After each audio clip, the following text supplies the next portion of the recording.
الله وبركاته. نحمده ونستعينه ونستغفره ونعوذ بالله من شرور انفسنا ومن سيئات اعمالنا. من يهده الله فلا مضل له ومن يضلل فلا هادي له. واشهد ان لا اله الا الله واشهد ان محمدا عبده ورسوله. اما بعد، اعوذ بالله من الشيطان الرجيم. بسم الله الرحمن الرحيم. يا ايها الناس اتقوا ربكم الذي خلقكم من نفس واحده وخلق منها زوجها وبث منهما رجالا كثيرا ونساء. واتقوا الله الذي تساءلون به والارحام ان الله كان عليكم رقيبا. سب سے پہلے پر اللہ رب العالمین کی تعریف و توصیف کی بڑائی. اس کے بعد اللہ رب العالمین کے تمام نبیوں پر درود و سلام نازل اور اللہ صلی اللہ علیہ وسلم کریں. معزز و مکرم سامعین کرام، میں آج آپ حضرات کے سامنے 7 ایسے مہلک گناہ کے بارے میں بتانا چاہتا ہوں جس کو اللہ کے نبی صلی اللہ علیہ وسلم نے کرنے سے منع فرمایا. ایسے تو تمام گناہوں سے اللہ کے نبی نے منع فرمایا، لیکن خاص ان 7 مہلک گناہوں سے بچنے کی آپ صلی اللہ علیہ وسلم نے تلقین کی. آپ صلی اللہ علیہ وسلم حضرت ابو ہریرہ کی حدیث کے راوی ہیں، اور یہ 7 جو میں بتانے جا رہا ہوں 7 حدیث بخاری اور مسلم کی حدیث. اس حدیث کے راوی ابو ہریرہ بیان کرتے ہیں کہ اللہ کے نبی نے فرمایا اجتنبوا السبع الموبقات، کہ تم 7 ہلاک کر دینے والی چیزوں سے بچو. جو چیز تم کو برباد کر دے، تم کو ختم کر دے. تو صحابہ کرام نے سوال کیا وما ہن یا رسول اللہ، کہ اللہ کے رسول صلی اللہ علیہ وسلم وہ 7 چیزیں کیا ہیں؟ آپ جو فرما رہے ہیں کہ 7 چیزوں سے میں بچوں، سے دور ہو جاؤں. فقال رسول اللہ صلی اللہ علیہ وسلم، تو اللہ کے نبی صلی اللہ علیہ وسلم نے فرمایا کہ پہلی چیز الشرک باللہ، کہ اللہ کے ساتھ شرک کرنا، یعنی اللہ رب العالمین کی ذات و صفات کے ساتھ شرک کرنا. سپورٹ ہے کہ ہم اللہ رب العالمین کی عبادت بھی کرتے ہیں اور اس کے ساتھ ساتھ ہم غیروں کو بھی مانتے ہیں، اس کے اوپر چڑھوا کراتے ہیں، جو نیاز ہم چڑھاتے ہیں، قبر کی یا پھر پتھر کی یا سورج کی یا پھر آگ کی، اس کی بھی ہم پرستش اور اس کی بھی ہم عبادت کرتے ہیں. اللہ نے کہا، اللہ کے نبی نے فرمایا کہ الشرک باللہ، اللہ کے ساتھ تم کسی کو شریک نہ کرنا. اگر تم نے اللہ کے ساتھ کسی کو شریک کیا، اللہ رب العالمین قرآن مجید کا ارشاد فرماتا ہے کہ اگر کوئی انسان اللہ کو بھی مانتا ہو اور اللہ کے ساتھ ساتھ غیر اللہ کو بھی مانتا ہو، اللہ رب العالمین فرماتا ہے کہ ان اللہ یغفر الذنوب، تمہاری جتنے بھی گناہ ہیں تمام گناہ کو اللہ رب العالمین معاف کر سکتا ہے، لیکن صرف ایک ایسا گناہ ہے اتنی بڑی نافور ہے کہ اللہ رب العالمین اس کو کبھی بھی معاف نہیں کر سکتا. قرآن شرک کے بارے میں کہتا ہے کہ کوئی انسان اللہ رب العالمین کے علاوہ دوسروں کو پکارتا ہے اور دوسرے کے آستانوں میں جا کر کے چڑھوا کراتا ہے، اللہ رب العالمین نے اس کی حقیقت کو بیان کیا اور فرمایا کہ الذین تدعون من دونہ ما یملکون من قطمیر، جو انسان یا جو لوگ اللہ رب العالمین کے علاوہ دوسروں کے آستانوں میں اور دوسروں کے پاس اپنی حاجت کو لے کر کے جاتے ہیں اور ان کو پکارتے ہیں، الذین تدعون، اور جو لوگ اس کو پکارتے ہیں، ما یملکون من قطمیر، ان کی اتنی ہمت نہیں، ان کی اتنی طاقت نہیں کہ ایک کھجور کے گٹھلی کے چھلکے کے برابر بھی مالک ہو. یعنی ایک کھجور ہوتا ہے کتنے چھوٹا سا، اور کھجور سے چھوٹی اس کی کیا ہوتی ہے گٹھلی، اور گٹھلی سے چھوٹی ہوتی ہے اس کا چھلکا، نرم نرم ہوتا ہے اس کے اوپر. اللہ نے کہا کہ انسان کو چھوڑو، انسان پیدا کرنا یا کسی کی مصیبت کو دور کر دینا یا کسی کو خوشی لاحق کرنا ہو تو چھوڑو، کوئی کھجور کے گٹھلی کے چھلکے کے برابر مالک نہیں. اللہ نے قرآن میں اور یہ فرمایا والذین تدعون لن یخلقوا ذبابا، اللہ نے فرمایا کہ جو لوگ غیروں کو پکارتے ہیں اگر وہ تمام کے تمام لوگ مل جائے اور ملنے کے بعد اگر وہ لوگ اگر یہ سوچے کہ ہم نے کسی کو پیدا کر دیں گے یا پھر کسی کوئی بھی چھین لیں گے، اللہ نے کہا کہ لن یخلقوا ذبابا، وہ لوگ ہرگز ایک مکھی بھی پیدا نہیں کر سکتے. یعنی اللہ نے چیلنج کیا جو لوگ میرے علاوہ کسی کو پکارتے ہیں ان سے جا کر کہہ دو وہ لوگ ایک مکھی بھی پیدا نہیں کر سکتے. تو یہ شرک کے بارے میں اللہ رب العالمین نے فرمایا. اور دوسرا فرمایا کہ بس سحر یعنی جادو کرنا اسلام کے اندر حرام ہے. جادو کی شکل کیا ہوتی ہے کہ کوئی انسان یا تو قرآن کو غلط پڑھتا ہے، کوئی انسان سورہ فاتحہ کو الٹا کر کر کے پڑھتا ہے، یا پھر کوئی انسان نعوذ باللہ اپنے قرآن کو اپنے پیروں میں رکھتا ہے، کوئی انسان قرآن کو خون سے لکھتا ہے، کوئی انسان قرآن کو ناپاک اور غلیظ چیز سے لکھتا ہے، تب جادو ہوتی ہے، اور یہ چیز برحق ہے جادو۔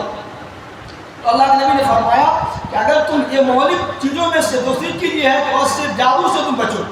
ورنہ تمہارا اگر جو انسان شرک کرتا ہو اور جادو کرتا ہو اس کا اعمال قابل قبول اللہ رب العالمین کے نزدیک نہیں ہے۔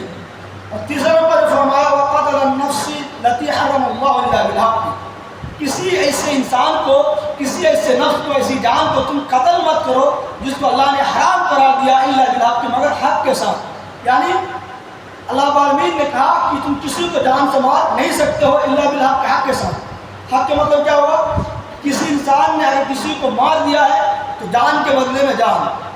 قصاص کے بدلے میں قصاص، یہ قرآن میں ہے، آپ اس قصاص لے سکتے ہیں۔ اور دوسری شکل یہ ہے کسی کو آپ جان سے مار سکتے ہیں، اگر کسی شادی شدہ انسان نے زنا کر لیا ہو تو اس کو آپ اتنا ماریے کہ اس کی روح قبض سوری سے پرواز ہو جائے، وہ ختم ہو جائے۔ اور ایک ہے جو انسان اسلام سے بغاوت کرتا ہو، یعنی اسلام کے دامن میں تھا، وہ مسلمان تھا، لیکن بعد میں وہ اسلام کو انہوں نے چھوڑ دیا ہو، اللہ کے نبی نے فرمایا کہ اس انسان کو بھی قتل کر دیا جائے گا، الا بالحق، حق کے ساتھ۔ چوتھی چیز اللہ کے نبی نے فرمایا وَأَكُلُوا الرِّبَا، اور سود کھانے سے بچو۔ سود آج ہمارے معاشرے میں، ہماری سوسائٹی میں اور ہمارے سماج میں سود ایک بہت بڑی ناسور بن چکی ہے، اور ہم لوگ کے لیے سود ترقی کا ذریعہ بن چکا ہے۔ ہم لوگ بغیر سود کوئی کام کرتے ہی نہیں ہیں۔ اللہ کے نبی نے فرمایا کہ جو انسان سود دیتا ہے اور لیتا ہے، اللہ کے نبی نے فرمایا کہ گویا کہ وہ اپنی ماں سے، حدیث اس کے بارے میں آتی ہے کہ کوئی کہتا ہے کہ 34 بار، کسی ماں کی 70 مرتبہ وہ اپنی صغیر ماں سے زنا کرتا ہے۔ یہ کون انسان چاہے گا کہ اپنی ماں سے زنا کرے گا؟ کوئی نہیں چاہے گا، لیکن سود کی یہ تباہ کاری ہے، سود کی بربادی ہے۔ اللہ رب العالمین نے فرمایا کہ وَحَلَّ اللَّهُ الْبَيْعَ وَحَرَّمَ الرِّبَا، اللہ نے تمہارے لیے تجارت کو حلال قرار دیا، تمہارے لیے بزنس کو حلال قرار دیا، وَحَرَّمَ الرِّبَا، اور سود کو، بیاج کو، اور لون جو ہم لوگ دیتے ہیں آج کل بندھن بینک کے نام سے اور دوسرے بینک کے نام سے، اللہ نے کہا کہ یہ حرام ہے، یہ حرام ہے۔ صرف اس کے بارے میں سود ہی نہیں، اگر ہم سود جیسی چیزوں کو اگر ہم یہ کہتے ہیں کسی کو جمع رکھتے ہیں کہ آج 10 ٹکا تم کو ہم دے رہے ہیں، 10 دن کے بعد تم کو 12 روپیہ دینا، یہ بھی سود میں شامل ہے۔ اللہ کے نبی کی حدیث ہے کہ جو انسان سود لیتا ہے اور پھر جو انسان گواہ بنتا ہے، الراضی والمرتسی کلاہما فی النار، سود لینے والا، دینے والا اور سود کی گواہی بننے والا کلاہما فی النار، سب دونوں جہنم میں جائے گا۔ صرف یہ نہیں کہ ہم سود دے رہے ہیں جہنم میں جائیں گے، یا پھر ہم لے رہے ہیں جہنم میں جائیں گے، کلاہما فی النار، اللہ کے نبی نے تسنیہ کا صحیح استعمال کیا، دونوں انسان جہنم کے اندر جائے گا۔ پانچویں چیز اللہ کے نبی صلی اللہ علیہ وسلم نے فرمایا وَآكُلُوا الْمَالَ الْيَتِيمَ، اور یتیم کا مال کھانے سے بچو، گریز کرو۔ یہ یتیم کا لفظ ہم استعمال اسی لیے کیا اللہ کے نبی صلی اللہ علیہ وسلم نے، کیونکہ وہ بڑا ہی غریب ہوتا ہے، لیکن اب یہ نہیں کہ یتیم کے مال سے ہم کسی کا بھی مال کو ناجائز طریقے سے ہم کھا نہیں سکتے ہیں۔ اگر مان لیجیے کوئی انسان مجھ کو کسی نے روپیہ ادھار کے طور پر دیا اور ہم نے اس کے روپیہ کو ہم نے نہیں دیا، تو یہ بھی ایک قسم کا ہم نے اس کو غصب کر لیا۔ مال الیتیم، مال یتیم کا مال کھانے کا ذکر نہیں ہے، یعنی آپ کسی کا بھی مال جبرن اور زبردستی آپ ناجائز طریقے سے آپ اس کا مال کو آپ کھا نہیں سکتے۔ آخری نمبر، چھٹی نمبر پر اللہ نبی نے فرمایا کہ وَتَوَلِّ يَوْمَ الزَّحْفِ وَقَذْفُ الْمُحْصَنَاتِ الْغَافِلَاتِ الْمُؤْمِنَاتِ، اللہ کے نبی نے فرمایا کہ اور اس دن وَتَوَلِّ يَوْمَ الزَّحْفِ، اور اس دن جب جنگ ہو اور مسلمان جنگ کے اندر سے پیٹ پھیر کر کے دشمنوں سے ڈر کے مارے بھاگ جائے یا پھر مسلمانوں کو دھوکہ دے دے۔ یعنی اللہ کے نبی صلی اللہ علیہ وسلم کے زمانے میں جب جنگ ہوا کرتی تھی تو بہت سارے منافق بھی جنگ میں شامل ہو جایا کرتے تھے، نبی کی جماعت میں، نبی کی ٹیم میں، اپنے آپ کو دکھانے کے لیے، لیکن جب جنگ کا عین موقع آتا، جب جنگ شروع ہو جاتی تو وہ جنگ سے بھاگ جاتا۔